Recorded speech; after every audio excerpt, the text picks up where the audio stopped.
গণভোটে অংশ নেন, রাষ্ট্রকে আপনার প্রত্যাশা মতো গড়ে তোলার জন্য হেঁটে সিল দেন।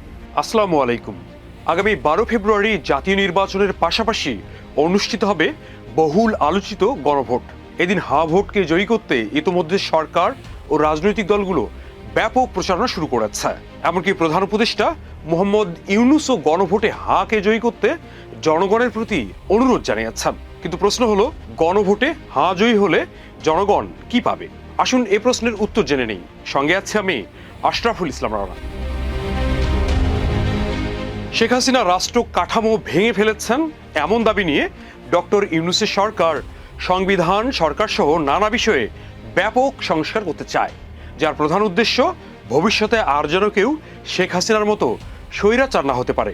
এজন্য প্রস্তুত করা হয়েছে জুলাই সনদ, যেখানে রয়েছে 84টি ধারা। এখন এই জুলাই সনদ পাশ করতে আয়োজন করা হয়েছে গণভোটের।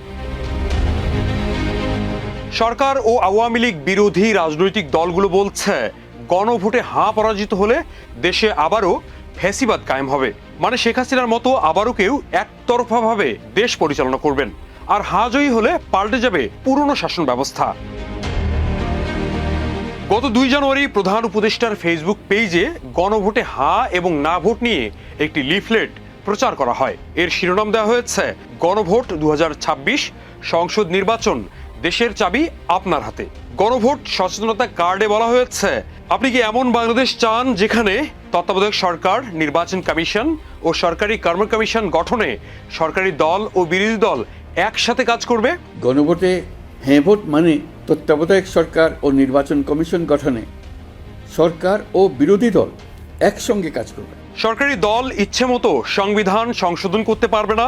সংবিধানের গুরুত্বপূর্ণ পরিবর্তনের ক্ষেত্রে গণভোটের বিধান চালু করা হবে। বিরোধী দল থেকে ডেপুটি স্পিকার এবং গুরুত্বপূর্ণ সংসদীয় কমিটি সমূহে সভাপতি নির্বাচিত হবেন। যত মেয়াদী হোক, কেউ সর্বোচ্চ 10 বছরের বেশি প্রধানমন্ত্রী থাকতে পারবেন না। একজন ব্যক্তি সর্বোচ্চ 10 বছরের বেশি প্রধানমন্ত্রী থাকতে পারবেন না। সংসদে নারীর প্রতিনিধিত্ব পর্যায়ক্রমে বাড়ানো হবে। ক্ষমতার ভারসাম্য প্রতিষ্ঠার জন্য পার্লামেন্টে একটি উচ্চ কক্ষ প্রতিষ্ঠিত হবে। দেশের বিচার ব্যবস্থা স্বাধীনভাবে কাজ করবে। আপনার মৌলিক অধিকারের সংখ্যা বেড়ে যাবে। দণ্ডপ্রাপ্ত অপরাধীকে রাষ্ট্রপতি ইচ্ছে মতো ক্ষমা করতে পারবেন না। রাষ্ট্রপতি ও প্রধানমন্ত্রীর ক্ষমতার মধ্যে ভারসাম্য আনা হবে।